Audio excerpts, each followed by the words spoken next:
eCapitol News Director Sean Ashley joins us now to discuss another busy week, right? Very busy. At the Very state busy. capitol. Things moving right along in a lot of ways. Are we getting things done? Yes, Thursday was the deadline for bills to be heard in the committee of their chamber of origin. Lawmakers began with more than 2,800 pieces of legislation subject to deadline this year. They're now down to about 1,000. So they did a lot of work. They moved a lot of bills forward, but some have fallen by the wayside. Now, it seems every week I ask you a question about the medical cannabis business in Oklahoma and how the legislature's getting involved. So what's the very latest on that? Well, this week, the Unity Bill, the so-called Unity Bill, passed the House and is now headed to the Senate. This bill contains a lot of the rules and regulations that were absent from the state question that was approved by voters. But this is called the Unity Bill because the supporters of that bill came together to help develop these various proposals with state lawmakers. It covers various forms of testing and other forms of regulation.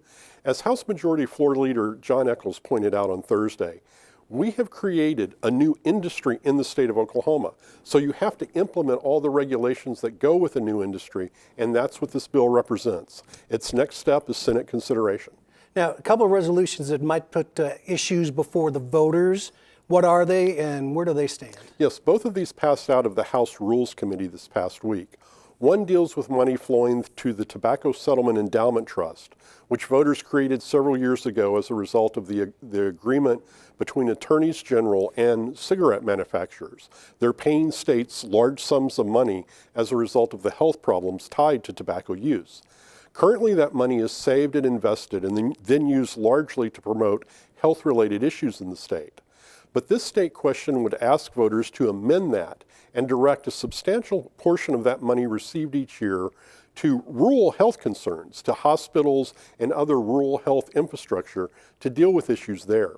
I'm sorry, go ahead. The other state question deals with term limits. Voters approved term limits for lawmakers several years ago at 12 years.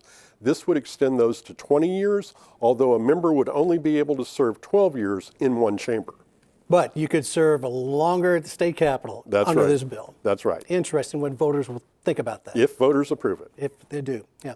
Okay, what about a sales tax exemption for agriculture? I'm sure farmers would like that, but what are the chances of that happening? Well, they do like it. They have it right now, but the problem is there's concern about misuse of this sales tax exemption. Currently, in order to obtain it, you don't have to show that you have any farm income. And the concern is that some people who aren't indeed farmers and ranchers are acquiring the sales tax exemption card and then using it. The other concern is that even those who may have it appropriately are misusing it, that they're buying items on the card that are not part of their farm and ranch operation. Lawmakers are looking at this. It is, of course, a very touchy subject.